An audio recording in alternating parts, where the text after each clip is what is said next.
شمشیر و خنجر کے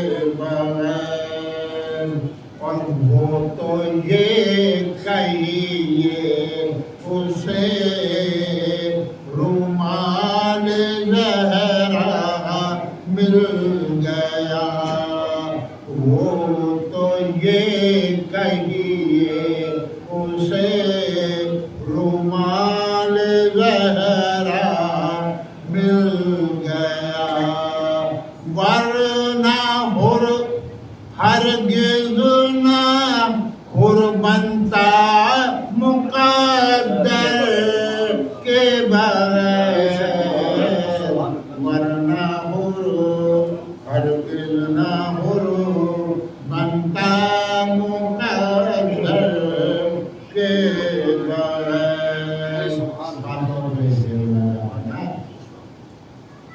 پھر 6 مہینے کے علی کو دشت میں جانے تو دو، 6 مہینے کے علی کو دشت میں جانے تو دو، حلق بیعت کاٹ کر رکھ دے گا خنجر کے بغیر، حلق بیعت کاٹ کے رکھ دے گا خنجر کے بغیر، اور اس لیے میدان میں اصغر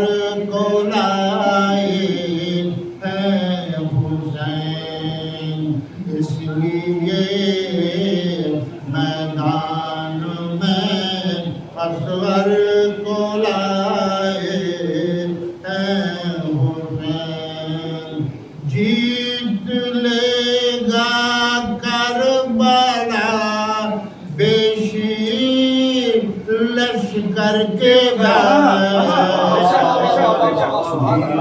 لے گا کربلا بے شیر لشکر کے بغیر، رابطہ جرار رکھیے مدحت شبیر سے، رابطہ جرار رکھیے مدحت شبیر سے، زندگی بے کیف ہے معراج منبر کے بغیر، زندگی بے کیف ہے معراج منبر کے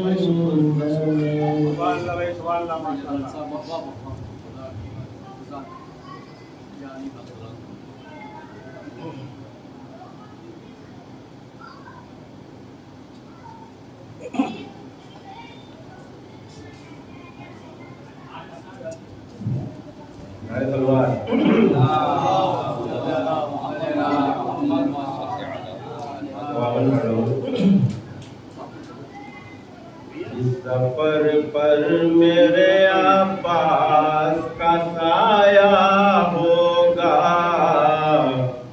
اس سفر پر میرے عباس کا سایہ ہوگا، ہے یہ دعویٰ وہ سفر کرب و بلا کا ہوگا، ہے یہ دعویٰ وہ سفر کرب و بلا کا ہوگا، بن بلائے تو کروڑوں میں پہنچ جاتے ہیں، بن بلائے تو کروڑوں میں پہنچ جاتے ہیں، جو حلمن کی صدا شاہ تو پھر کیا ہوگا، غیر ہو کر بھی طرفدار ادا دکھتا ہے، ہو نہ ہو اس نے تبرک کبھی کھایا ہوگا، ہو نہ ہو اس نے تبرک کبھی کھایا ہوگا. اعلیٰ سے حضرت میں جس کا تبدیل یہ قرآن سے رشتہ ہوگا وہ یقیناً ابو سفیان جس کا تبدیل یہ قرآن سے رشتہ ہوگا وہ یقیناً ابو سفیان کا نطفہ ہوگا. کورونا کے دور میں حادثے کہتے ہیں کورونا کے ہیں مر جائے سبھی. کربلا بولی عزاداروں سے جینا ہوگا. کربلا بولی عزاداروں سے جینا ہوگا. 5 افراد کی مجلس میں اجازت ملی. ابھی یہ چل رہا تھا پچھلے سال. 5 افراد کی مجلس میں اجازت ملی. پنجتن آئیں گے روشن آزا خانہ ہوگا. پنجتن آئیں گے روشن آزا خانہ ہوگا. تنزیہ اشک غم شاہ پہ ہنسنے والوں.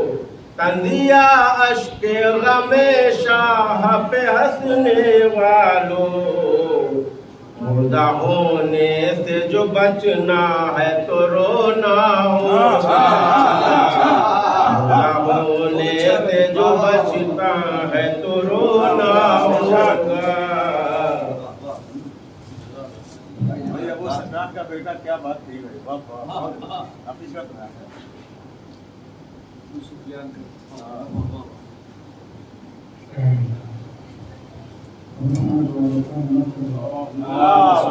اللهم صل على محمد وآل محمد.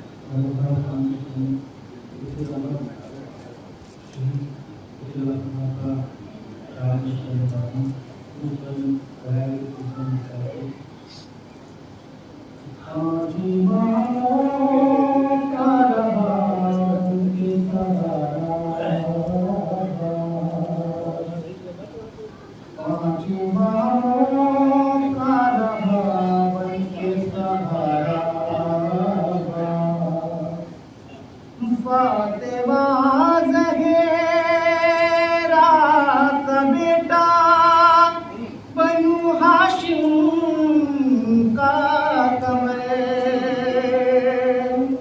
فاطمہ زہرا کا بیٹا بنی ہاشم کا قمر. 14 معصوموں کی ہے آنکھ کا تارا. 14 معصوموں کی ہے آنکھ کا تارا. اور کوئی کیا سمجھے اسے جس کو کہے آلے نبی. کوئی کیا سمجھے اسے جس کو کہے آلے نبی. ہم ہیں غمخوار زمانے کے ہمارا عباس. اور خود ہی مشکیزے میں عباس کے آ جاتی فرات. خود ہی مشکیزے میں عباس کے آ جاتی فرات. اس کو کر دیتے اگر ایک اشارہ. اس کو کر دیتے اگر ایک اشارہ. اور تیری تربت کے جو زوار ہیں بتلاتے ہیں. تیری تربت کے جو زوار ہیں بتلاتے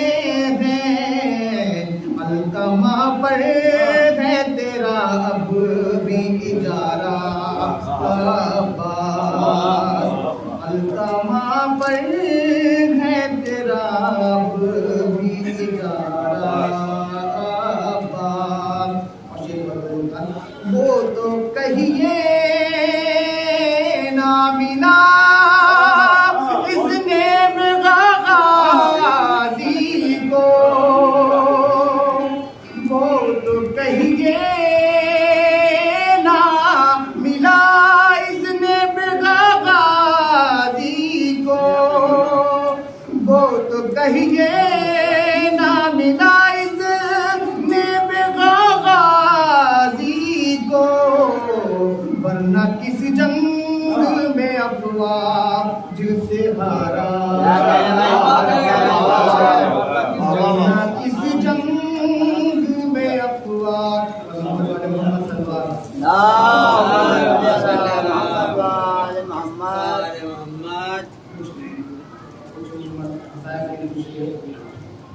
حسرت و یاس سے حسرت و یاس سے تکتے تھے حرم غار حسین، حسرت و یاس سے تکتے تھے حرم غار حسین، لے کے مشکی جو میدان کو سدھارا عباس، اور سربرہنا جو حرم تھے تو سرنو کے سنا،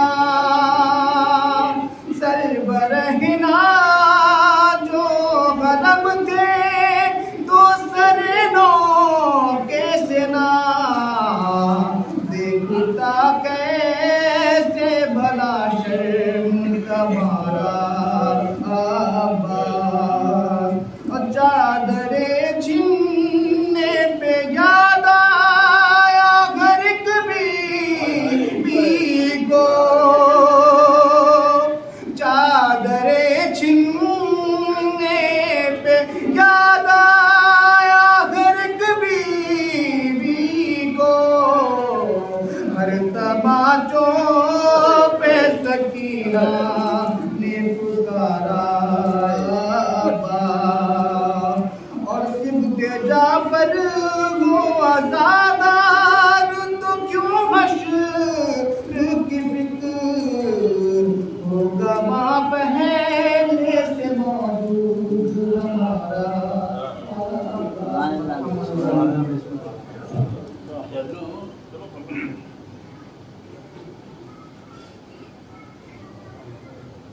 نعرہ تلوار